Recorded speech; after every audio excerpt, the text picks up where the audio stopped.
Stand by to launch FanStream Sports. 3, 2, 1. Let's start. Hello, sports fans. Welcome to FanStream Sports. Nothing but pure sports. This is the JP Show. JP, it is so good to hear you back on the air. Stand by now. Here's JP. All right, welcome into a Thursday edition of the JP Peterson Show. You know what day it is, Timmy? It's World Cup United States Men's National Team Day. That's what it is. Turkey A. Turkey A, baby. Turkey. It sounds like a Canadian trying to say the name of the country. We're playing Turkey, eh? That's it. Turkey, eh? Yeah. Okay, sure. Did Canada come back and win last night? No, they didn't. I don't know if they did. I think they're in Canada even in the World Cup? They are. Yeah, they were playing these. Are they playing it? Are they playing it on ice? They're not. Unfortunately for them. Should be. No, Canada lost to Switzerland yesterday. Well, evidently, they're not even the best at ice hockey. Since the we are. When we play the cheating Americans, you're probably going to lose because you're trying to play fair. Where's my gold medal? Where's my gold medal in my scotch? That's what I need this morning. Hope you guys are great. Interesting night last night. Yeah, that's right. Where's my gold medal in the scotch? For all my Canadian fans, yes. Calgary, how are you this morning? We should do a Canadian show. How long has it been? Since 1990. Montreal, stand up. What is it, 1914? 93. The last time you lifted the chalice? Yeah. It's been a while, has it not? Yes. Are you that rude to Brian Engblom every night at the Benchmark Arena, making fun of Canada like that to Brian? Do you do that to Brian? No, I do not. I would never. It's so funny. It's like, and you know, yeah, we love our Lightning, but the most in the NHL, without question, the most muted response to a USA gold medal of any National Hockey League team, especially. And I'm like, wait, why are we not trotting out the USA gold medalists? Oh, okay. Yeah, I get it. That might have been the worst part about the whole Florida Panthers. Probably a sore spot for our general manager and our coach. I get it. Oh, yeah, definitely. Some of the players. Yeah, probably. Like, okay. Just tone it down. Let's take the high road. That's fine. I get it. I'm totally understood. You know, hell, it was gut-wrenching to watch that damn thing because we were rooting for everybody. America, listen to me, America. Let me tell you something. Act like you've been there before, okay? I know it's the first time you've won anything since 1980. All right, well, I get it. Yeah. We haven't been there before. For most people in their lifetimes, they haven't been there before. Stupid hockey. So there's that. Yeah. It's so weird. It's like, you know, politics is creates strange bedfellows, as they used to say in history class, right? And I was talking about this last night. It's like, you know, we used to. Canada and we were bros. Like USA and Canada were bros. Like we were best friends. We were like one country. Yeah. And then the crazy stuff starts going on, and now I'm supposed to hate Canada too? Oh, I don't get that. You need to go watch Canadian Bacon. Yeah. If you think you should hate Canada, go watch Canadian Bacon. Yeah, we need to bring it back together again. We really do. We need to bring it back together. That's I'm sad that we've been divided by the media. I hate you people, because we love Canada.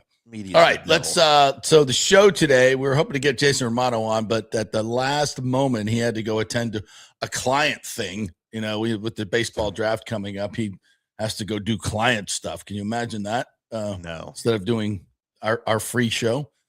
So we'll catch up with him next week as we get closer to the draft. All right, so we got Rays talk to get to. I want to talk about a couple other things. So Kucherov's contract is up after next year.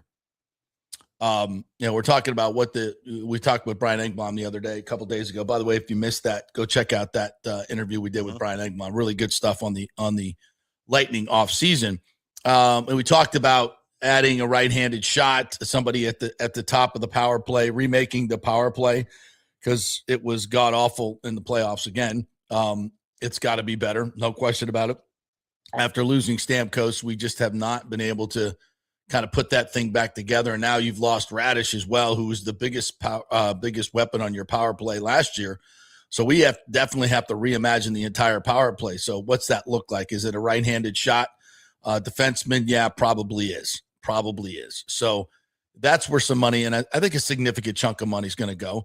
And it may be a short-term deal because you got to pay Kucherov. And there's some other contracts coming up soon. And what do you pay Kucherov? I want to get into that a little bit today. I think it's somebody put it on Twitter last night. A lot of interesting responses of Lightning fans. I don't want to say Kucherov is polarizing. I think that's too strong a word. But the frustration with Lightning fans and his performance in the playoffs is growing. No question about that. And it's deserved. It's deserved. Absolutely. When you're the star of the team, when you're the engine that makes it run, and when we get to the playoffs, you're not as good as you are in the regular season, which is spectacular. One of the greatest, the greatest playmaker in the game, one of the greatest of all time. And we don't see that in the playoffs. That's going to be a problem for fans, and rightfully so. It's not easy for me to criticize Kucherov, and there are a lot of reasons why he is not great in the playoffs. Obviously, everything ramps up and everything is focused around him and stopping him. And listen, the other players got to step up. Braden Point's got to step up. Cirelli's got to step up. The Gensel has to step up. All these other scorers have to step up. And when you go back and look at that Montreal series, Kucherov made a lot of plays that should have turned into goals. And for whatever reason, Lightning just could not bury it in that series. And I'm not going to sit here and say Dobesh was so fantastic. That was the issue, because we look at the next series against Carolina. He wasn't so great. And there was actually two more series, and he wasn't like he was against Lightning. So I think it was much more our inability to finish. And some of that Kucherov set up people and they couldn't finish. So it's certainly not all on him. That's not what we're saying. But, when you are the greatest playmaker in the game and you run everything runs through you and you don't perform in the playoffs, the criticism is granted and it's warranted. And so how does that affect his long-term future? I mean, when guys are making $15 million a year at the top of the pay scale in the NHL, and the cap's going up significantly year after year, it'll go up another 7-8 million this year. Where does he fit? And right now he's at the end of a deal that pays him 9.5 AAV, which now is middle of the road for the superstars, actually at the lower end for the superstars. So he's, where does this contract go? And how many years do you put it in there? Do you wait to see how he performs in the playoffs before you go extension hunting? I think that might be a bit of a risk. So I'd like to get your thoughts on that, guys. Where are you at with Kucherov? Is it a 6-year deal? Is it an 8-year deal? He's 33 years old? Or let me throw another option at you, JP.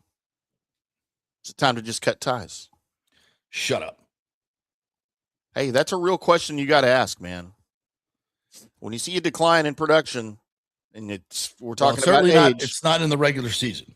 It's not in the regular season. Right. That 50 stretch, 50 game stretch he had this year was the greatest since Gretzky. I get it. I'm just saying it's something you need to address. Because are you here for the regular season or are you here for the postseason? Well, listen, I'm not going to say that you don't want to give up Kucherov for nothing.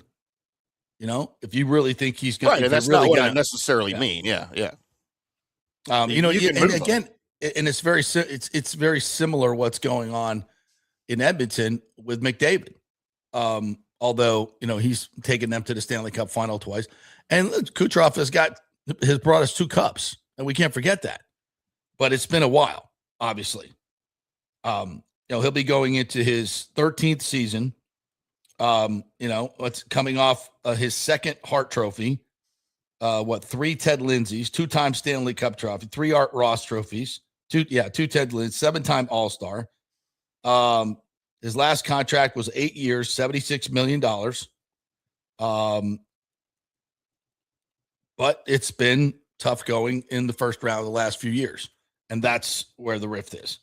So what are you guys' thoughts on that? I'm still formulating where I would be on this. I think I'm leaning towards a 6-year, 11 and something in the 11 to 12 range. Oh my gosh. Yeah. I mean, the numbers suggest that. And the postseason success, you can point to obviously the most recent. It's not great. And it's been a while. You know, the Cups were, I'm going to say a while ago, but They were. They were, you know. So I'd be interested to see where you guys are on that. Alejandro's going 8 years, 138 for Cooch. Good Lord. What is wrong with you people? What are you talking about? He just won the Hart Trophy, bro. All right. I mean, that might be a little rich, but it's in line with what other guys are getting. As Rick says, calm down, Canadian Tim. America's been winning international fights for 250 years. Bring me my scotch. Not on the ice. Yes, but where it really counts. Ask Iran. Let me ask you this, They're America. stronger than they were before. Wait a minute. They don't have any planes. They don't have any Navy. They don't have any missiles. 90 of their leaders are dead. Wait, define better. Take that. Anyway. Look, America, as you approach your 250th birthday, as I speak to America like I'm not part of it. Where's your George Washington now? What has he done lately?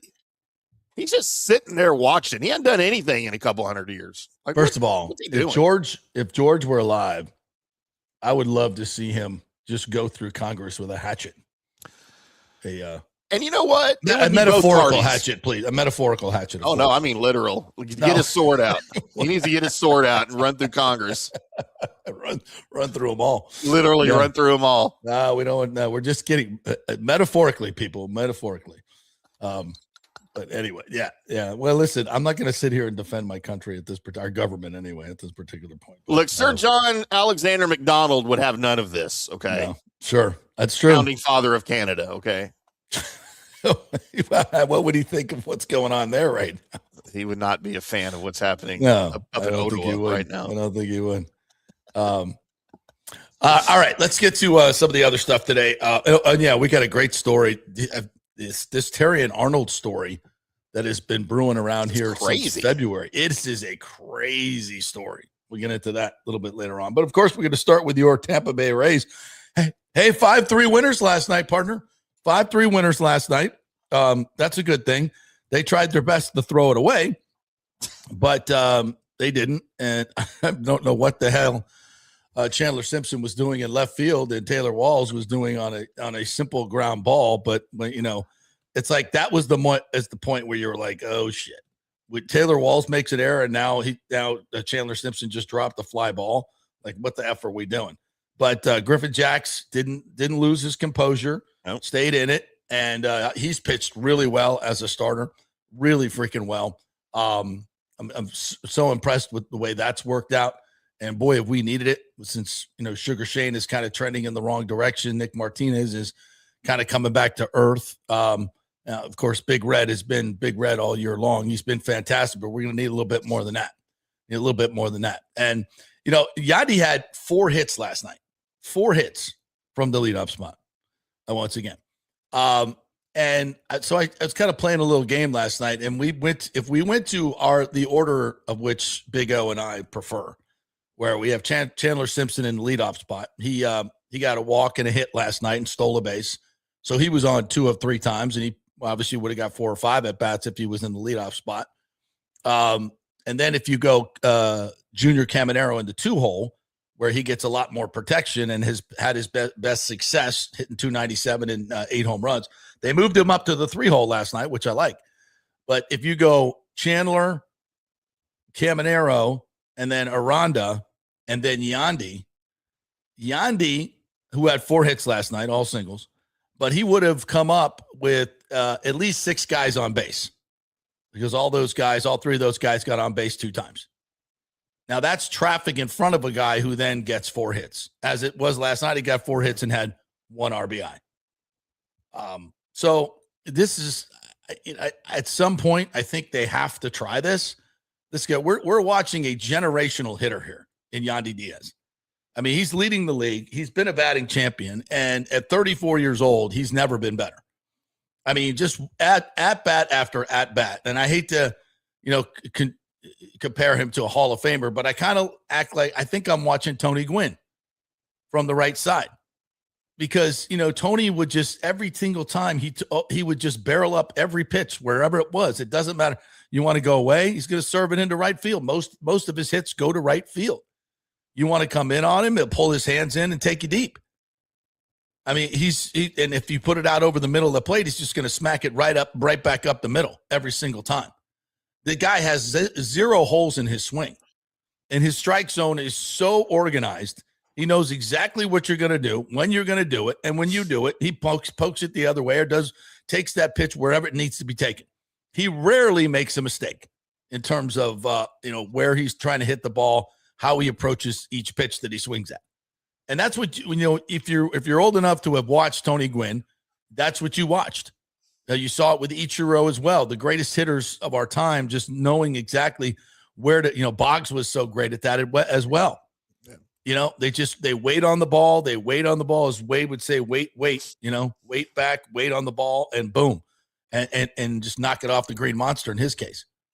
But we are watching a generational talent in Yandy Diaz, and in my mind, he's being wasted in the leadoff spot. I understand he's the biggest power bat, but when you look at what the Rays are working with in terms of power, yeah, he's your second best power hitter. And you keep putting him in a leadoff spot with an order, 5, 6, 7, 8, 9 that is awful on most days. So he's rarely coming up, as we made the point the other day. Most of his at-bats come with nobody on base because he's the leadoff hitter. And it's not just the first. Obviously, you guarantee that for the first at-bat. But as you go through the order, your weakest hitters are hitting in 7, 8, 9. So rarely is there anybody on base. Sure, it's great to get him on base, but it's not like he's stealing bags. So whether it's Chandler Simpson or we got some other guys in Palacios and DeLuca and Valade who are pretty decent on-base percentages up around 350 or over. You could put them in the number and right up at the top. They all can run well. And then you got your tremendous trio, as Orestes says. And if you look at that last night in a 5-3 game, maybe you score 6 or 7 and put it out of reach. But, obviously Cash is going to do what Cash does. The 52 analysts are going to do what they do. But I still just don't understand why we're just wasting this guy's. I don't want to say waste. Like, he's obviously super productive. But I think he could be better for a team that desperately needs RBIs and a player in Caminero who desperately needs protection. And as Orestes says all the time, Yandy doesn't need it because you want to pitch him away, he'll just go away. If you want to wherever you want to pitch him, if he needs to get a hit, he'll do it, or he'll just take his walk. It's much harder for a 22-year-old Junior Caminero to do that. He's not as experienced, obviously. So to me, it just plays right into your hands and love it. By the way, this morning, Steven Matz he got an injury. Timmy, I don't know if you saw that. He sprained an ankle. I don't remember exactly when that happened, but he's going on the injured list. Was it as he was turning around watching a ball fly past his head? I think, yeah. When his head whipped around. Yeah. Maybe that was the problem. It's not a neck strain? Maybe. I don't know why they didn't go with neck strain. That would have been smarter. More believable. According to Mark Topkin of the Tampa Bay Times, left-handed pitcher Steven Matz left ankle sprain on the 15-day IL retro to June 24th. They recall right-hand pitcher Michael Grove from AAA Durham.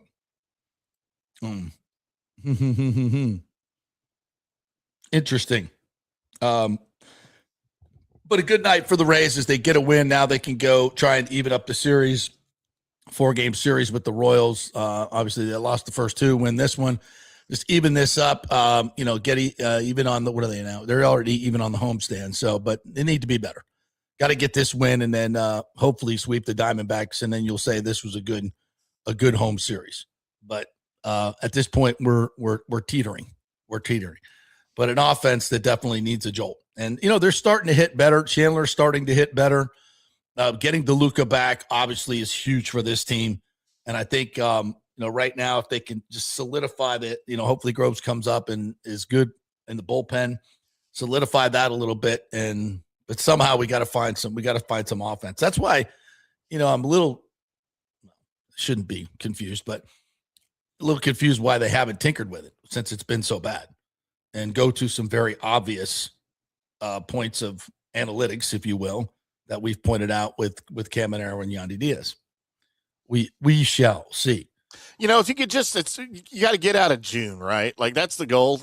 We just get out June of the month. swoon has been a bit of something. You got 5 games left this month, JP. 1 more against KC, 3 against Arizona. Then you start a series in Kansas City on the last day of the month, leading you into July. So, maybe that Arizona series you can get right heading into July. I don't know, man. Arizona series is at home. You got Martinez, Rasmussen, and McClanahan. If you're going to have a trio ever get you out of what you're going through on the mound, that's who's going to do it. Yeah. Well, again, they have an opportunity here in a very weak American League to make a run at the World Series. I know it seems like a mediocre team. I get it. But look what else is in baseball. Yeah, have you looked at the American League? And think of all these teams who are going to be sellers. It's going to be a buyer's market, I would think, for teams because there's so few teams that are in. Of course, you could look at it the other way and say everybody's going to be a buyer because nobody's good. But I think in some places you just like it's so bad you're like, nah, we're not doing anything this year. If you'd like to take some of these experienced ball players off our hands, go ahead. But I don't want to, listen, prospects are there to be traded. I get it. I don't want to give up my top prospects, but the Rays are so loaded in the minor leagues. They should be able to really add some good major league talent at the deadline without giving up their top prospects, which, listen, if you got 15 to 20 really good ones, there's no need to give up your top 5. Yeah. So don't do it. And I don't think we know Neander's not doing that for the most part. Hey, Lonnie Wilkins is in town. What's up, Lonnie? What's up, Lonnie? Who works for the Chicago Cubs. Sit down at Indian Rocks Beach for a week. I spent the last 3 days in Orlando/Disney. No shot, capital letters. Baseball will work there. Plus, you only see Dodgers or Yankees gear in Orlando anyways, if anything at all. Listen, obviously, I've spent a lot of time in Orlando the past few years. There are some lovely parts of Orlando. It's a great place. But you want to talk about traffic. Jesus Christ. I-4 from Disney to downtown is a parking lot 24/7. And you want to put a stadium down in that area. And again, as we run over the Orlando resume, no public funding committed. All the public funders, the mayors, the councils have shown no real interest in baseball except the, obligatory. Oh, we'd love to have Orlando. But there's absolutely been no public votes or anything to dedicate money to a baseball team. They do not have, as far as I know, and have been told by people within the Dreamers organization, a plot of 110 acres, which is what the Rays want to do to build their entertainment district. Plus, by the way, there's a little bit of competition for entertainment districts, if you haven't noticed, in the Orlando area. So it wouldn't be as, a new and different thing as it might be here in Tampa Bay. And certainly at the scale that they're going to do it. And again, baseball is predicated on a strong local fan base because you got to go to 81 home games, a lot of them 10 games in a row at a home stand. You got to have a strong local base. If you want to just rely on tourism, that's not a proven model. And you can say, well, look at Vegas. The Golden Knights, by the way, are almost 80-90% local season ticket holders. Okay. And that is a small market relatively. It's in the high 30s or low 40s in terms of market size. Right. And let's see how the baseball team draws. I've talked to a lot of Vegas locals that say I don't see it being a draw because everybody's already locked into at least certainly the Golden Knights, the local folks are. And many of them will continue to, I've been told, go to the AAA stadium, which is on the other side of town, which is interesting. I guess that team's going to move, though, I would think. So I don't know. We'll see what happens with Vegas attendance, and if and when, and I think it's going to be when and soon, they get an NBA team that will jump right over the baseball team in terms of season tickets and all that. All the casinos, all the casinos will flood them with their because they have the arenas right there. It's all perfect. So we'll wait and see on what attendance is going to be like in Vegas in terms of counting on tourists to fill your seats, because that's what they're counting on in Orlando. They never talk about the local fan base. They always talk about the visitors. Yeah. and show me the data that says they're going to go to baseball games. We'll see. I wonder how because they ain't getting it. I haven't really paid attention to how the Raiders are drawing there.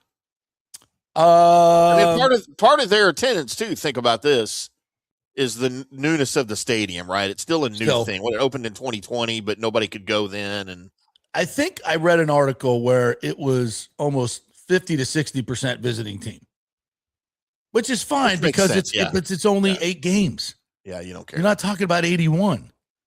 It's 8 games, and everybody, if the Raiders are on your schedule and it's an away game, everybody's like, oh, let's go to that one. That makes sense. But for baseball, I'm not sure it makes sense. Maybe a couple games, but not really. Yeah. So anyway, interesting take there, Lonnie, and I totally agree with you. I'm sure you're going over to the Trop for a couple games. Kurt Thorson says, I'm trying to pull double time watching JP show and city council. Mr. Pusheisty was a bit cleaner today. Only called council crackers and buy. Keep us up to date on Pusheisty, please, Kurt. I don't think there's any. Is there any stadium stuff on the ballot? We need to broadcast this. Yeah. Oh, it's broadcasted. We need to broadcast it on our channels. Pusheisty? No, I'm good. Trust me, 99% of that stuff you do not want to watch. Danny Boy says, good morning, gentlemen. Our thoughts are with the people of Venezuela this morning and in the days, weeks, and months ahead. 2 devastating earthquakes, over 7 on the scale. Yeah. All that. Yeah. And we've had our aftershocks after our Cuba earthquake out in the Gulf. Crazy stuff happening. Absolutely. Alex Nunn says, I love Yandy, number 1 favorite, right? He's incredible. Alex, what do you think about this? Are we wasting him in the leadoff spot? I don't want to say wasting him, but would he be better served down in the lineup, protecting Yandy and driving in runs? I really don't think it's a question. Alejandro said, FDR had polio when it was a wheelchair and still ran this country better than the idiots we have in office now. You got that right. What's going on now is it's not elected officials don't run this government. No, so, doesn't matter who it is. Come to find out. Yeah. Which is not a good thing. Not a bad move bringing up Grove, says Alejandro. Let's see how he does because he has a World Series with the Dodgers. Anything better than Steven Matz at this point, for sure. John Hill says, get out of June is similar to a waitress asking for customers to leave Applebee's. Oh, now. There you go. That would never happen. Yeah. Why would you leave once you get there? Like, Danny said, that's right. Danny Boy says there's a chance Houston or Austin might get an NHL expansion team. Yeah, I saw that. Houston probably, that will never happen in Austin. Why not? Austin will never get a professional team. It can't support it. There's no way. It's not the crowd, dude. That is not a crowd. Right? It's just not a pro crowd. Look, the Cowboys they have a soccer team, right? That's perfect for them. Cowboys, do they? I don't know. I think, don't they have an MLS team? Am I wrong about that? I thought MLS team, Austin. By the way, I love your background today. Very nice. I like that. Yeah. Everybody tired of seeing my room. Yeah. When I have to do things from home. But no, I don't know. No, the Cowboys used to do training camp down there at St. Ed's University, and the Cowboys had a great ton of support. Number one, I don't think Jerry Jones would ever allow that. He'd figure out a way to block an NFL team. NHL. Is Austin an NHL town? Houston. No. Houston has more hockey background and history than Austin. I would think Houston. Yeah, the Houston Aeros were a huge success in the several iterations that they had in minor league hockey, winning their championships, and one of the coolest logos in all of hockey. Honestly, it was pretty cool. Yeah, but the Houston Aeros. I can see. Yeah, Houston I can see, but not Austin. It'll never happen. Alejandro, being as positive as ever, said this season with the Rays has been special, even with the losses and questionable decisions. Thank you to Mr. Babby and the new Rays ownership for making it special with all the promotions. And go Rays. Yeah, the energy in the Trop has never been better. I mean, this June games, especially against teams like Kansas City and Arizona coming in, have been notoriously slumbers. I mean, 3,000 to 4,000 tops in seats on midweek. I mean, just absolute mausoleum. Man, the tarps off guys were there last night. It wasn't a huge crowd, but it had energy. as all these crowds do, because they're bigger and better. The marketing has just been incredibly good by the Rays. I constantly get texts and emails and everything. Their boards are up all over town. They're omnipresent. They've done a fantastic job. And this is with them still in Tropicana Field. And I think their attendance is up, what does Ken tell us, like 20-25%. And again, these are the dog days of summer with some of the more questionable teams. That average is going to go way up when the Yankees and Red Sox and Blue Jays and other marquee teams come back in here. So there's a lot of good stuff to happen. But they're doing a hell of a job with this team right now in marketing it. And this something that's never been done. That's the thing that people haven't talked about enough over these years. When Stu was bitching about about attendance, they never marketed the team like they do, like other teams do, and certainly not like it's being done now, because that costs money, and Stu wasn't going to do that. And not like they're spending tons and tons, but they're doing it smart, using social media, kicking ass. Like, they are everywhere, and that's great. And it's great. And once you get this deal done, it'll be fantastic. Danny says, in the Toyota Center in Houston is NHL ready right now. Oh yeah. Are there other markets? Are there other markets that would be? Oklahoma City's trying to get one. Yeah, but it's too close to Canada. Dallas. What's a city in Canada wants one really bad? That hasn't had one. That used to have one. What am I thinking of? Toronto, Montreal. Montreal's got a hockey team. Do they? Yeah, they do now. Toronto's they do now. They were missing for a while, but they're back. They had to hire a lightning coach to get it right, but he's a local. They finally figured it out. He cut his teeth with the lightning. Let's just be honest.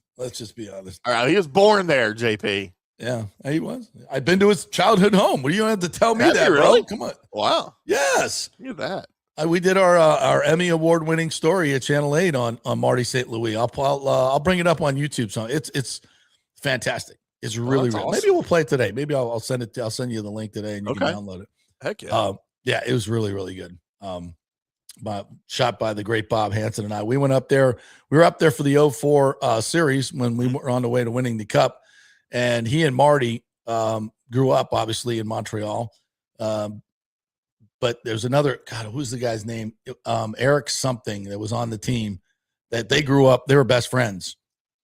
Marty and Eric. Somebody will remind me of his name.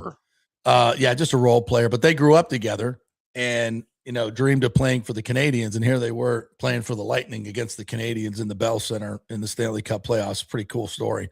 So we went and interviewed mom and dad at the childhood home that his dad, who was a postal worker and ran the postal route, built with his own hands. Yeah. It's an unbelievable story. It's a great story. And I'll get that for you. We can play it. All right, let's take a break. We'll come back on the other side and get into some football talk as well. Got an interesting story on Diana Rossini that's making the rounds. Oh, and I think I sent you Ree Baker Mayfield. Can we play that? We can play. I'll see if I can pull it. I haven't tried to pull it yet, but I'll see. This is really good. Breaking news with Wyndham Clark and Wyndham Baker Clark. Mayfield. What's the connection? Wait till you hear this. All right, we are brought to you by the great folks at Pitch Roofing, pitchroofing.com. Get on their preferred client list because if a hurricane comes through here, everybody will be looking for roofers. It could take you months, maybe years to get a new roof. But if you're on the preferred client list, that will be your play. Go to pitchroofing.com. Get a free estimate. They'll come out to your house, tell you how many years you got left on your roof, if you have any damage, how insurance works. They will educate you about the whole process. You'll meet your roofer. You'll understand these are good, capable guys. They're bonded. They're insured. You can trust them. They will stand behind their warranty. Good dudes at pitchroofing.com. Back in 3. Pitch Roofing believes giving back is part of doing business the right way. That's why they proudly offer exclusive discounts to those who gave the most to our communities, including veterans, first responders, seniors, and teachers. And for listeners of the JP Peterson Show, there's even more good news. Pitch Roofing is now offering a special discount just for fans of the show. With so many roofing companies coming and going in Florida, it's important to choose a contractor you can count on long after the job is done, especially when it comes to honoring your warranty. Pitch Roofing is built for the long haul with a reputation for quality, transparency, and standing behind their work. Whether it's a repair or a full replacement, their team delivers honest guidance, quality workmanship, and no high-pressure sales. Call 727-67-PITCH, 727-677-4824, or visit pitchroofing.com to schedule a free estimate. Pitch Roofing, roofing done right. Big thanks to Italiano Insurance, the great folks over there. They will soon be part of Gallagher Insurance. A little name change, but same great folks, same great customer service you've known for over 65 years. They do all the work. You save all the money. ItalianoInsurance.com at 813-877-7799. Hey, guys, you already know that Riveters is the best sports bar in all of Tampa Bay, but now it gets even better for Rays baseball season. During all Rays games, check this out, $6 Tito's, $6 Jack, $6 margaritas, all during Rays games. Are you kidding me? And that's always a great pour from the great bartenders at Riveters. Great service, great food, everything is fresh, nothing is frozen. And let me tell you, if you want baseball and wings, you will not find any better than Riveters. Their sauces, like the blue cheese and the ranch and everything, is handmade, and the wings are big and they're perfect. Wings, baseball, Rays, Riveters. It all comes together during baseball season. Once again, in addition to all the great food and service, you get $6 Tito's, $6 Jacks, $6 margaritas. It's time to celebrate. Baseball season is back, and celebrate at Riveters. You know where it is, right there on Dale Mabry, just north of 275, just south of the stadium. See you there at Riveters. Hey, the Golden Diamond Source wants to be your family jeweler, so don't wait any longer to find that one-of-a-kind perfect engagement ring for that special someone in your life. At the Golden Diamond Source, they can design anything you want personally. The Golden Diamond Source can help you trade in your old broken jewelry and use it towards a new purchase as well. And with gold prices at record high, now is the best time to do it. They only sell natural diamonds at the Golden Diamond Source, so if it's a real love, it should be a real natural diamond. Don't start your relationship with a fake diamond. Bad idea. And with the Golden Diamond Source first-time buyer program, you can learn all about the 4 C's in all the different shapes and styles. And they are able to show you a huge selection of inventory to choose from. And don't forget, 0% financing for up to 5 years. If you finance $5,000, it's only $83 a month. Make sure it's a Golden Diamond Source diamond, 3800 Almerton Road, always online at goldendiamond.com. It's a love you give only at Golden Diamond Source. Hey, JP here for Genesis of Tampa and the Murphy Auto Group. I think the best way to experience a business is to use that business. And I just did at Genesis of Tampa. Just bought a GV70, a 2023, and it feels and drives all new. It's an absolutely fantastic car. The technology, the comfort, and the price, absolutely outstanding. Frankly, I never thought I could get into a car like this, but they made me a deal I could not refuse. And I also get the VIP service where you can just drive right up, their pit stop service. They'll top off all the fluids, make sure your air in your tires is good, new wipers if you want them. If you need extended service, they will come to you, bring you a courtesy car, and then bring your car back. What more do you want? The experience was just VIP all the way. And you can get that at Genesis of Tampa. And don't forget, you can get extended warranty, which I did. So I have worry-free miles up to 100,000, and all they do is just take it in. Actually, I don't have to take it in. They come to me. It's perfect. It's Genesis of Tampa right there, 801 East Bears Avenue, right off of 275. Go see them and tell them JP sent you. Let's go. Right now, back to the show on FanStream Sports. All right, welcome back to the JP Peterson Show. Here as we roll on this Thursday. U.S. men's national team coming up tonight against Turkey. Talk about that in a little bit. Yeah, Turkey, just Turkey. Hey, we're brought to you by the great folks at the Genesis store right here in good old Tampa, up in North Tampa, 801 East Bears Avenue. If you buy a car this month, you will get free gas until October. Dale gasolina, as Orestes says on their wonderful commercial when you're watching the Rays game. Really cool. Get on over to Genesis Tampa Bay. I'm driving that GV70. That's the one everybody's talking about. Midsize SUV rated #1 for its performance, for its technology, for its comfort. God, I love the ride in that car. Never thought I could afford this one, but they are making deals at Genesis of Tampa. Get your butt in there. They'll give you tons for your car.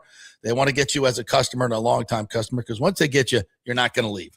That's the way they do business at Genesis of Tampa. You're going to love them, as I did. Get on over there and tell them JP sent you. Just go for a test drive. They're always having fun over there. All right, U.S. men's national team tonight.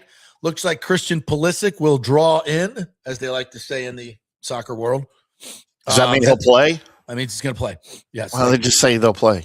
It's because you got to have a certain jargon, because that tells you, it tells everybody that you are a soccer fan. You've gone from the technology to the Canadian Woods house. I figure we're talking Canadian. So how do y'all like my my new library here at the house? I need a house like that. They're that big old leather chair. Absolutely. It's made from rich mahogany and fine Corinthian rich leather. Mahogany. Bring me a scotch. It looks nice. Yeah, the carvings in the wall. Boy, we've really opened up the budget for. We need to do something about this. I found a guy. You got a guy? All right. He's really good at it. Good. All right. Let's get back to all the fun stuff here. So yeah, Christian Pulisic will draw in tonight against Turkey. The USA have already won their group stage for the first time in like forever. So they will move on, and the better they do, obviously, if they can get a big win tonight and get maximum points, the lesser opponent they will play in the round of 32. Now that we've expanded to 48, we have the round of 32, which makes everybody more money. And then we get to the round of 16, where they could possibly play Spain. We ain't beating Spain. We might. I don't know. We might, but I'd literally like to see the U.S. get back to the way they played in their first game. Very free-flowing, great finishes. The Australia game just turned into a street fight because the Kangaroos wanted the box. And it just got to be an ugly game. But I'm glad that the USA showed they can win a game like that. They can win an up-and-down game like they did in the first matchup. So we'll see what they do tonight against Turkey. This will be an interesting matchup. And by the way, Riveters will be the place to be. 9:00 kickoff. I watched the Brazil game yesterday against Scotland. Did you see that?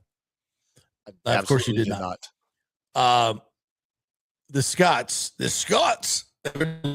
their back line was drinking with the Tartan Army they were in Miami, because they made two incredible blunders in the beginning of the game and just gave up giveaway goals to Brazil. Yeah, which like they needed. Vinny Jr. scored on both of them. They went to VAR and took the second one off, which was bizarre at best. Is that replay? But yeah, that's what they call replay, VAR. It was kind of bizarre, but it was two just egregious mistakes by their defenders. And you just, challenging a Brazilian player and letting them get even close to you when you're in the box. And of course, they're going to get a foot on it. It deflects. It's in the back of your net in a moment's time. Brazil's too good. At least you got to make them work for it. And the Scots just did not. They end up losing 3-0. But here's the rub. If you want to head over to Dunedin today, which is this adopted Scottish hometown. I don't know why Dunedin, but they have this huge Scottish culture in Dunedin. And all the Tartan Army are evidently driving up from Miami to party in Dunedin tonight, we've been told. So that should be a party. Yeah, evidently somebody can help me here with this, but Dunedin is the bagpipe capital of America. So they're going to be all the bagpipes, and the Tartan Army is going to invade downtown Dunedin, which is awesome, by the way. Great, really cool pubs and everything. And I guess I'll be watching the United States. Hopefully, just root for us tonight, Scotland, since you're done. Root for us tonight against Turkey. So if you want to get a little bit of World Cup flavor in Dunedin, I think that the word on the street is they're heading up from Miami. So we'll see how that turns out.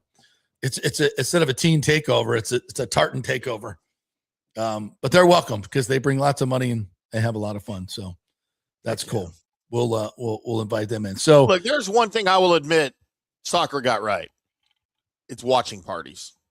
All right. That is one thing soccer got right, is watching parties.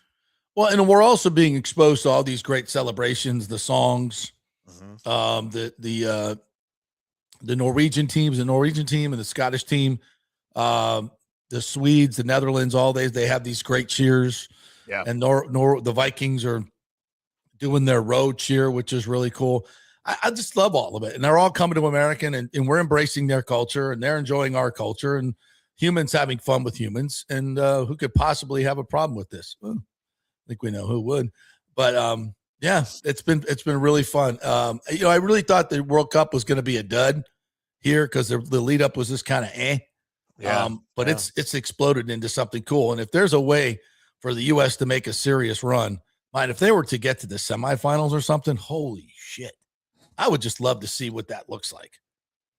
I would just love to see people dressing up in USA and right around 4th of July, our 250th birthday, having some huge freaking game in Philadelphia. That would be fun to watch. So what is this event? Maybe you're following this more closely than I am. So I keep seeing things that if things play out right, there's a chance that America and England can play each other on the 4th of July. I had heard on America's 250th birthday. Like, how crazy would that be? That would be bananas. I think that's George Washington will be there. I think that's been debunked. Has it? Okay. Yeah, they'll all come out of their graves for that one, I would imagine. Okay. Yeah, that would be absolutely cool. And listen, this is the greatness of sports. This is what sports does so well. We bring people together, and we bring cultures together, hopefully in a harmonious way, which it has been. Which it has been for the most part. I haven't seen things getting out of hand like the English hooligans of the old days. We haven't seen any of that. So it's been great, and it's been great for the economies. I mean, we talk about, what stadiums help bring, and look what's happening in these cities. Like you're there in Dallas where the World Cup has been. I mean, I don't know what they're doing in the local news, but it seems like every other place has been overtaken by these fan bases, and it's been just huge for the local businesses, right? Yeah, here in Dallas, they've got we've got 4 local news channels. And obviously the 4 major networks, and then we have a local one too. They are all hanging out at different, they've got their roving reporter out on the street, and they are either at the stadium when there's games, or they are at a local bar where there's watch parties. Every time there's a game, whether there's a game here in Arlington or not, like they could just be on TV. Yeah. And all they are doing is focusing on the fan bases of specific countries, right? And teams, and interviewing them during those games and how they're feeling and watching the reactions to the goals. That's like their favorite thing now to do on TV is you just film the bar, and when their team scores a goal, you show, 20 seconds of the reaction, and it's pretty cool. I will admit it's very cool. Yeah. I just don't understand why everybody wears scarves. It's just part of the culture, because most big soccer cultures are in cold places, and you need scarves. So I think that's become part of the culture. All right. Yeah, that's I'll accept it. I just need to understand it. All right. Here's your Rays lineup for today, by the way. Yandy Diaz leading on. Aranda in the 2-hole. Caminero in the 3-hole. And your cleanup batter for your Tampa Bay Rays today, Palacios. Richie Palacios will be batting fourth and protecting Junior Caminero. Make it make sense. And your fastest guy in the lineup will be in the 5-hole. The middle of your lineup will be your fastest guy, Simpson. Mullins, 7-hole. Walls in the 6-hole. Walls in the 7-hole. Mesa Jr. is playing right field in the 8-hole. And Fiducia, your slowest guy, is your second leadoff guy. Why do you have Fiducia in the 9-hole instead of Simpson?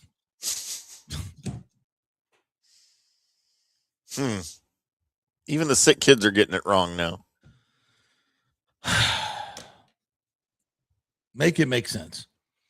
I mean, would it be too hard to just say, Cash, give me some reasons for this lineup? You got Palacios in the 4-hole. I mean, these days in analytics, you see things like this and you don't even bat an eye. You do this 10, 15 years ago, people would be like, what the fuck are you doing, bro? You got Yandy Diaz, your power hitter, leading off, and Palacios hitting 236 with a 657 OPS, hitting in the cleanup position, protecting your young slugger and Junior Caminero. Please explain. I'm sure you've got 52 analysts there Do you have rock solid analytical reasons for this lineup? I would like to hear them. Fascinate me with your analytic jargon. I cannot wait. And bring me a scotch. I should have just done the whole show as Ron Burgundy today. But that's got to be a summer show, doesn't it? I got to show up one day. Has to be. Bad mustache and a hairpiece. And I'll dress up as Veronica Corningstone. Yes, I think that's Petermans. Can we get your votes on that, please? I might have one of my daughter's Hannah Montana wigs laying around somewhere from when she was like 5. That would be special. I mean, what is this? What is this? Yanni will get 4 more hits today. Yeah. God, I'm looking at these videos of the Tartan Army in the bagpipes like, holy this was in Miami, I guess. Holy crap. Just taking over downtown Miami. I think that's Brickell Ave. This is like, looks like a parade. Yeah, is this organized by somebody?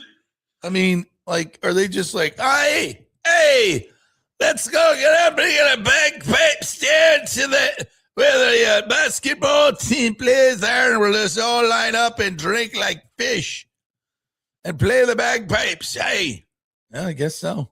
And it works for them. I think I'd just go to Dunedin tonight if they're going to show up. Actually, Ron DeSantis just tweeted out something about that as well, because he's from Dunedin. Oh, is he? I didn't know that. Our good governor, yeah. So he knows all about that. Yeah, evidently the Tartan Army is on its way.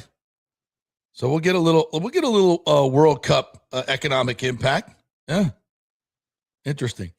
All right, a couple other topics I want to get to. Yesterday we had the great Charlie Strong on, and asked Charlie about Vita Vea. And man, I tell you what, Timmy, he could not have been more effusive in his praise of Vita. And I asked him straight out, I mean, how many good years do you think he has left? And he said, I think he's got 3 or 4 good years left. And he said he is a special player. He is a rare breed that really cares about winning, brings the other guys along with him, never gets knocked off his spot, drives guys 10 yards back into the backfield, things that just aren't done in the NFL. Mm-hmm. If you're not watching the tape and watching Vita Vea play football, it's extraordinary. It gets like everybody follows the ball. It gets lost. You look at the stat sheet and he's not going to have a lot of tackles, but he is a game wrecker. And, right now they've got the Bucs have to decide what they're going to do with Baker's contract and Vita Vea's contract. These are huge contracts. And for Vita, you might want to, give him a 2-year deal, maybe give him a raise this year. And, because he's doing the whole hold-in thing, and then, guarantee his salary for next year. I don't know if that's good enough. I don't know if that's going to get the job done. I mean, I'd like to do that and have him go year by year, right, but that's certainly not what his agent wants.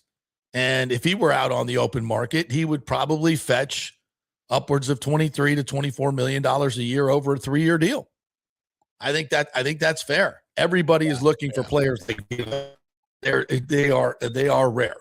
And I think when you look at his production and just look at his tape and the fact that, as Charlie pointed out, he's not injured. For the past few years since he's been working out with Dominican Sue, early in his career, he had calf injuries, foot injuries, big man injuries. And since he's been working out with Sue, he hasn't had those soft tissue injuries.